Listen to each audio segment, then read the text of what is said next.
come to find out, it's either no longer in stock or available for a long period of time.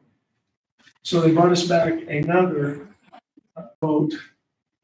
And Jim, I'll ask you, is this, you seem to be a good tech guy. It seems to be appropriate for what we're going to do. We've already discussed that there's a need for a laptop. The two options we were given before had a lesser machine and a more advanced machine. We chose the lesser machine. This would be a replacement for it. And to me, with the work that they're talking about doing on this machine is appropriate for that. And it appears to be approximately the same price. Yeah. All right, Jim, do you have a question or comment about this? Is there a motion to approve this purchase? Second. Roll call, please. Tim Atkinson. Okay. Jim Marlowe. Yay. Jim Razor. Yay. Okay, Jim, I'm gonna hand this one over to you also. After our last meeting, I asked you if you could maybe bring back into the reference for this. Yeah, and just to back up a little bit, this has been going on now for, I think, for a couple of months at least. We ended up in a position where we need to replace a postage machine because of the change in operating systems. The machine we have on this floor in this building will no longer have support for some of its functions. So that needed to be done. We took two proposals, one from Tri-State Mailing and one from Southern Business. We're currently with Southern Business with this machine. The proposal they gave us was for a much more advanced machine. It had features that I looked into it. We were not utilizing those features. We were paying for them, but not using them. A lot of that was the ability to create reports if it wanted to be broken out. They did submit another proposal when they saw this proposal later that was for a machine more close to what Tri-State had originally proposed. In my checking into this and even speaking with the clerk yesterday, all of the other mailing machines, postage machines on this campus are from Tri-State. We were unique in that we had the one from Southern. Their price was lower. We are looking at a minimal increase, but even the meter itself, which is governed by the Postal Service, we don't have anything in that. That's a $6 increase, and we are looking at about a $20 overall increase per month. They're not raising the maintenance contract on it, so it's my opinion that we approve the proposal from Tri-State Mailing Systems to replace the postage machine on this floor of this building. The lease would be $218.95 per month with an annual maintenance contract of $245 per year. Sound good to you, Jim? All right, is that your motion? That's my motion. Roll call. Tim Atkinson. Yeah. Jim Marlowe. Yay. Jim Razor. All right, does anybody have any other old business we need to take care of? Mr. Chair, I have one quick question. If I understood that correctly, the current machine is with Southern Business. Yes. So just past experience for me, there is some type of a return or something that you've got to do with that. So just, we ran into that issue a little bit in one of my previous offices. Part of the proposal from Tri-State here is that we will cancel old contract pickup machine and ship back to Great American within. Okay, and that's what I'm saying, because that was So it's addressed in the proposal. good deal. All right, perfect. Thanks, Rick. Yep. Anything else? Moving on to new business. Anybody have any new business for us today? All right, hearing none. Let's move down. I don't see highway here today. Let's move down to the resolutions. The sheriff has been contracting with some of the local villages and towns in the county who have a difficult time providing police services to their citizens. And he has, because of that, entered into several agreements, I believe, with these towns. And as part of that, he will be collecting some money from them for the police services. And I believe that money should be held for him, because that money right now is, he's using his own budget to pay for those additional services.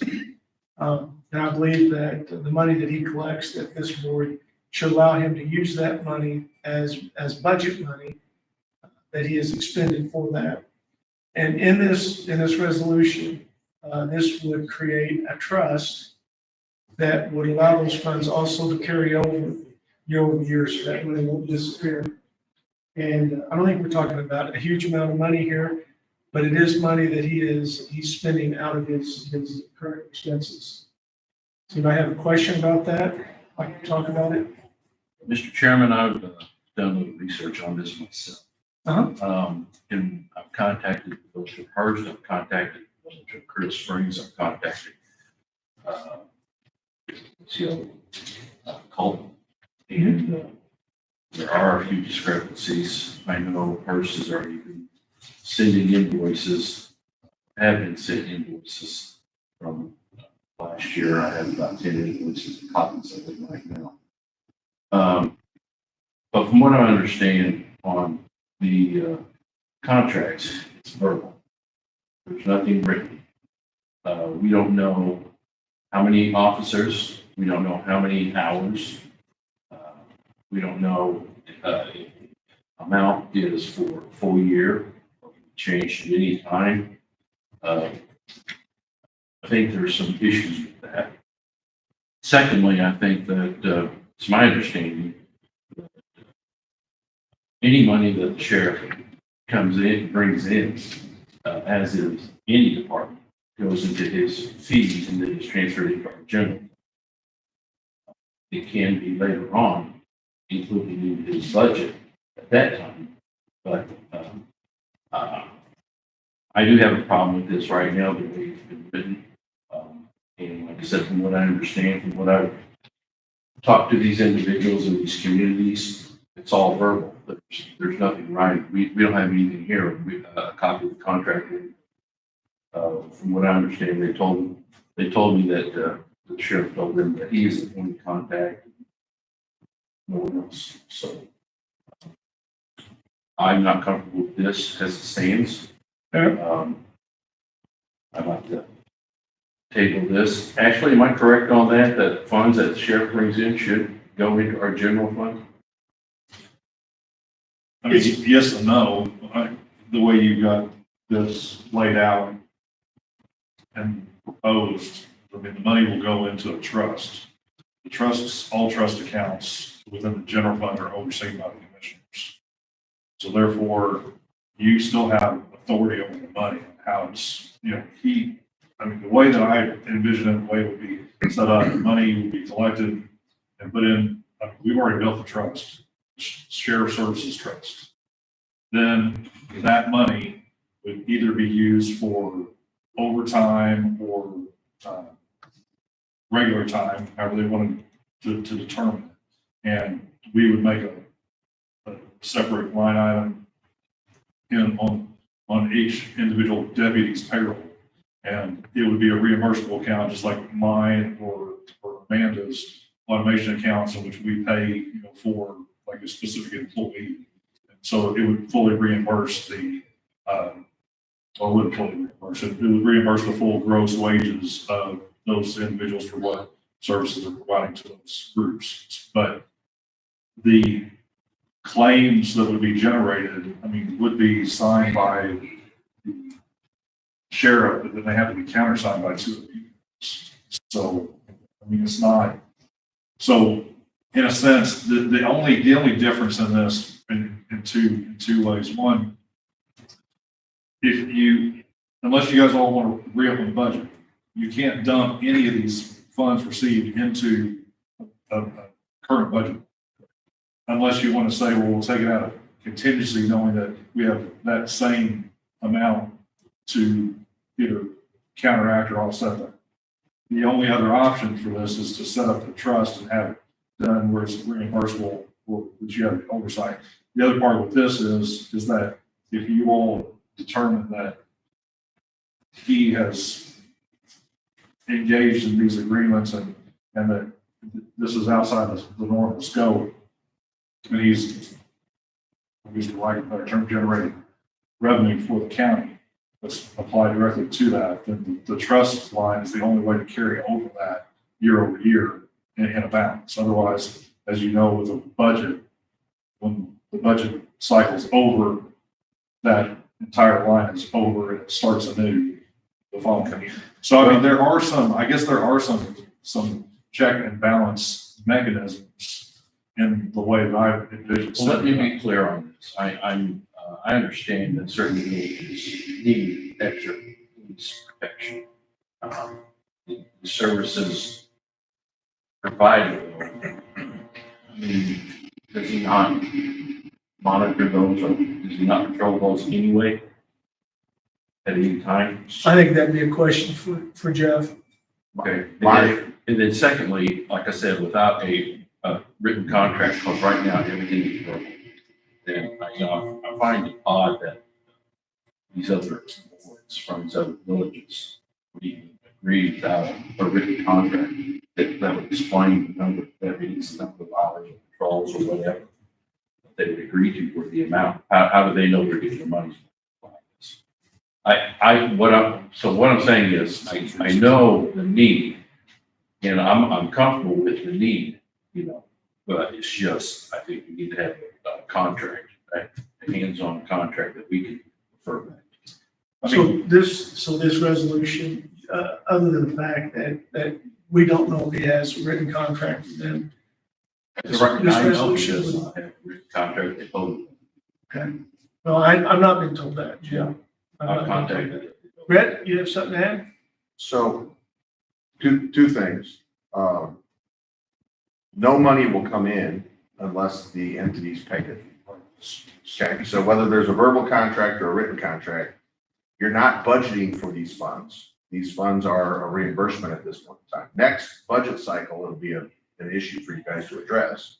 But whether or not he's got a verbal contract or a written contract, you're right, Jim. I think the other entities should have some documentation that they're approving invoices of some form or fashion, which would be a contract if they send an invoice and it comes back and they pay it. That works as far as that goes. So the funds that are going into this are non-budgeted, but are clearly going to be received by the entity. He's not creating checks himself to put into his own account. So that's the one. The other that you have to keep in mind is because this is law enforcement / security, some of the details about what they're providing may not be appropriate to put in written form. So for instance, if we have a security plan for this building, the last thing we want is it to be in a written document that's subject to disclosure to the general public that says, here's how you do this.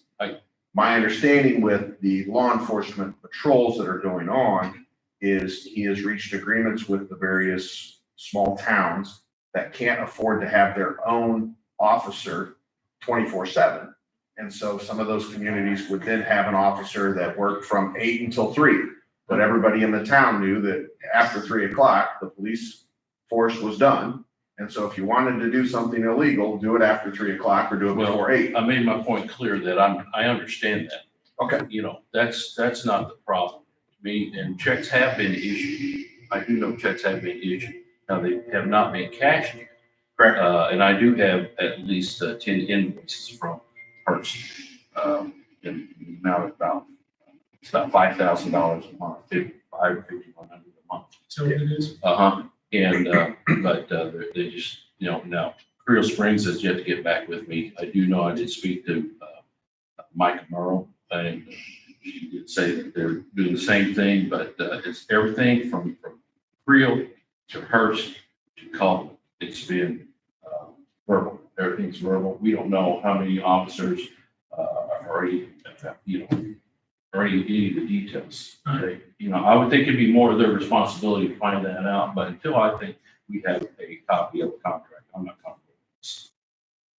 So my recommendation, budget wise, you guys make the final decision, but I mean, the way it's going to be set up, and then I would recommend this being set up the same way moving forward, is that, as pointed out, you're not budgeting for this. So whether you have a contract or not, you don't put it in anybody's line item. If the money's there to pay, then you do.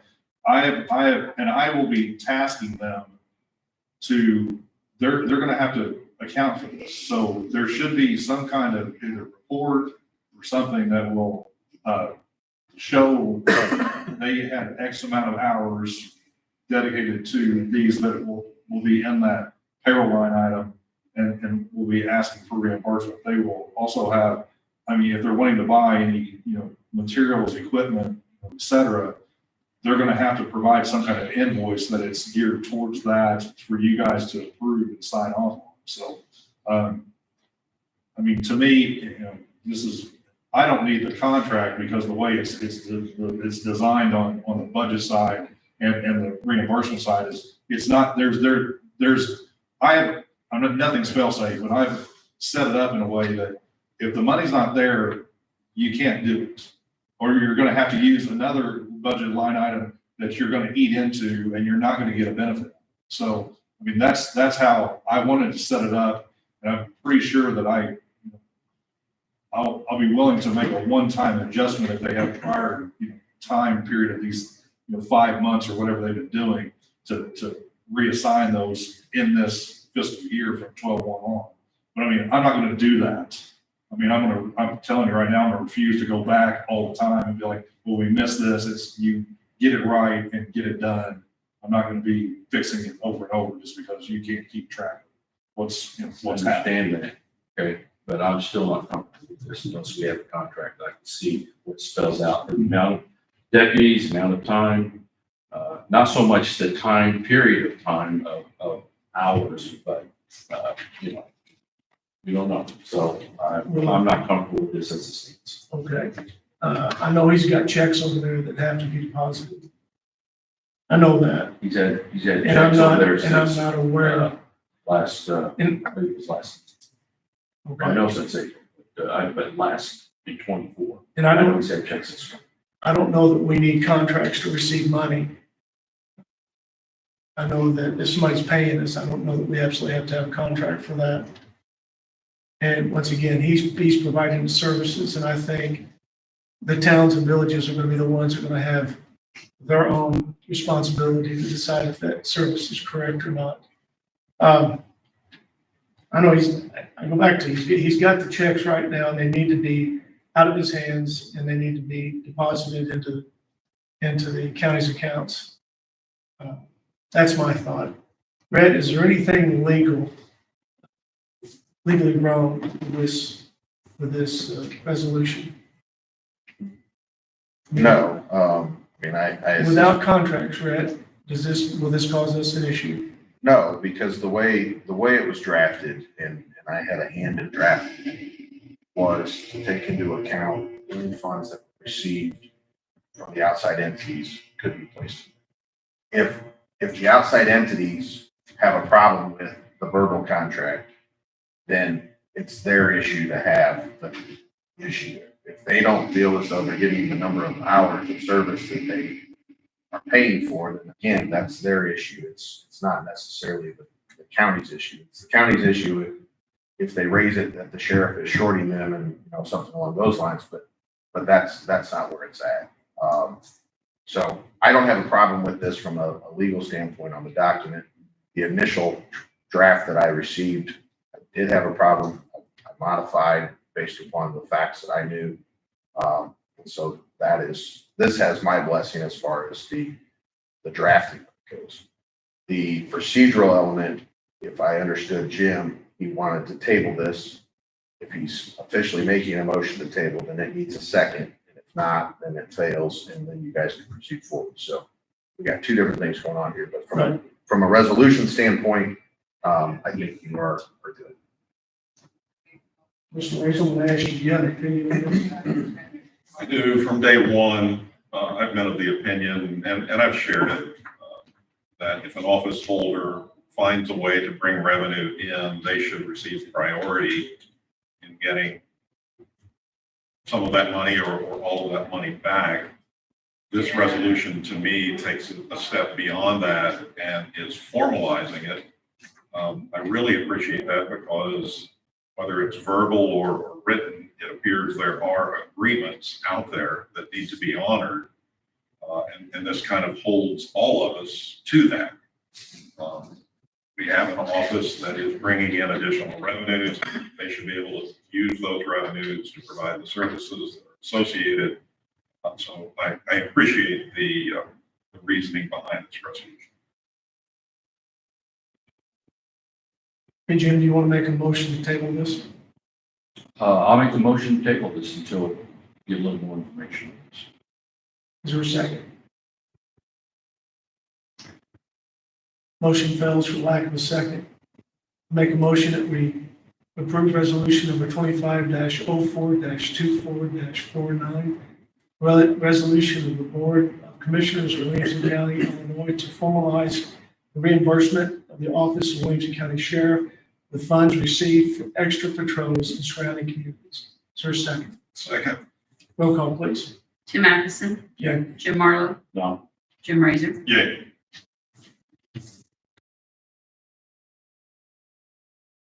Okay, moving down. We have one water board appointment today. That is for Fergus Water District.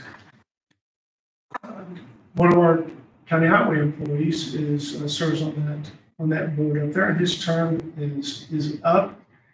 And this resolution would be for appointing him to another 5-year term commencing on today's date and due to expire on May 1st, 2030. Is there a motion to approve this resolution? So, Second. Roll call, please. Tim Atkinson, Yes. Jim Marlowe, okay. Jim Razor. Yeah.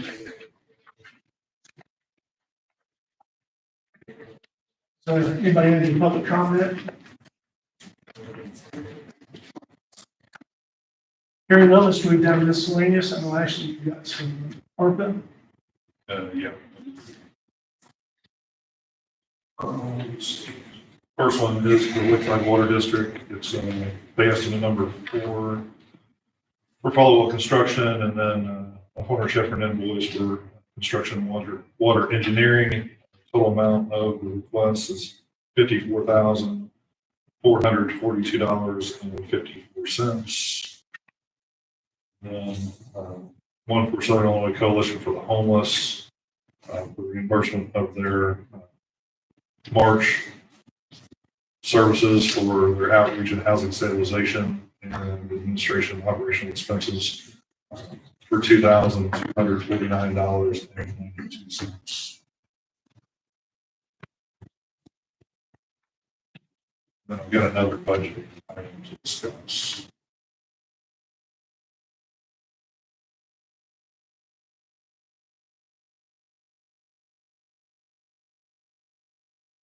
Prepare the reports for the energy transition grants.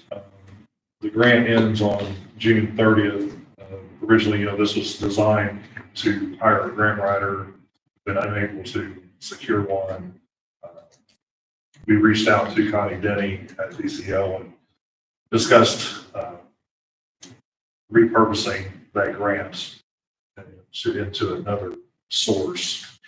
I think we have to do that sometime in the month of May for us to be able to submit it and have them approve it and give us an extension for this particular grant. So I know there's an option possibly to do some kind of core sampling or something over there for the future parking lot, but we either need to look at finalizing that and getting an estimate from an engineer or something so that we can submit the request. Try to do it maybe sooner than Brett, Yeah. one of those buildings is owned by PVC. Yep. If we proceeded with doing some preliminary work on that, would that cause us any issues?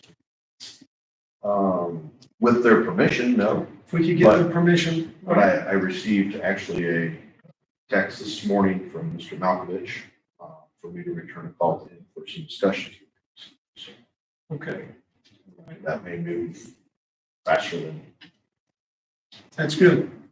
Okay. Does that answer your question? Yeah, I just want to be able to make sure we meet, the time deadlines Yeah.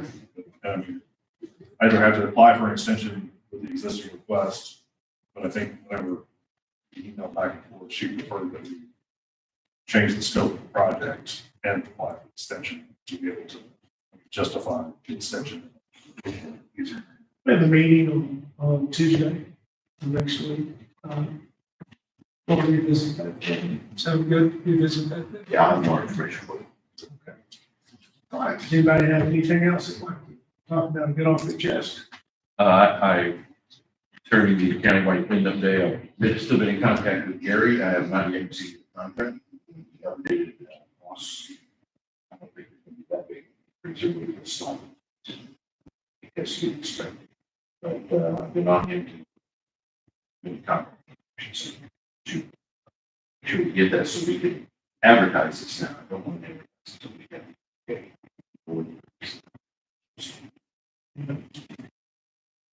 You think, is there any way you'll have that by tomorrow? I don't know. I've sent him emails on it. He's waiting for performance. So that's what the holdup is. We're less than a month away. It's been, kind of running out of time, so that's why I'm saying what's coming next. And, we have a meeting on Tuesday, so if we do have it by tomorrow, we can get it in general for Tuesday. All right. And I think we're all gonna be here next week, seems like every day next week. So if we need to have another meeting, we can do that. I don't think there's any changes to the contract. That's the contract you drafted, I think, last year. And it's just changes, little changes that. And the date, could you remind me of the date? The 17th, May 17th. Yeah, we already run out of time. So it's less than a month away. So. All right. Does anybody have anything else? A motion to adjourn? Second. Roll call, please. Atkinson. Jim Marlowe. Okay. Jim Razor. Thank you, everyone. Sure, we're tired.